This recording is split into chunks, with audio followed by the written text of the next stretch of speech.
Ola, somos Teo, Álvaro e Lía. de quinto de primaria do Colexio Tep San Ramón. E hoxe vamos a falar do noso traballo do viaxe á Lúa. Imos comezar polo Apolo 11. A misión Apolo 11 foi o histórico vuelo estadounidense que levou a Neil Armstrong, Buzz Aldrin e Michael Collins á Lúa. Neil Armstrong foi o comandante e a primeira persoa en pisar a Lúa pronunciando a frase "un pequeno paso para o home, un gran paso para a humanidade". Michael Collins foi o piloto do módulo de mando. E imos rematar Apolo 11 con Buzz Aldrin, que foi a segunda persoa en pisar a Lúa sendo o piloto do módulo lunar. Agora vamos dicir unha pouca de información. O seu ano de lanzamento foi no 1969 en Florida.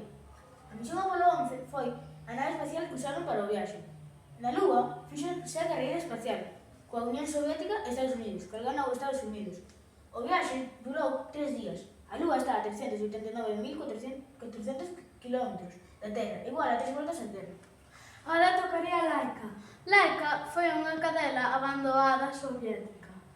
Foi o primeiro animal en viaxar á Lúa, lanzada na Sputnik 2, un 3 de novembro de 1957. Ela morreu por sobrecalentamento poucas horas. Non morreu por eutanasia, como se creou por décadas, sendo un hito histórico, pero fundamental na exploración espacial. A maqueta fixémola entre os tres. Esta maqueta representa un pouco como foi a viaxe. E tamén representa a Laika. E a bibliografía que usamos foi Google, Madoía. E DuckDuckGo. Espero que vos gustase e nos vemos na próxima. Adeus!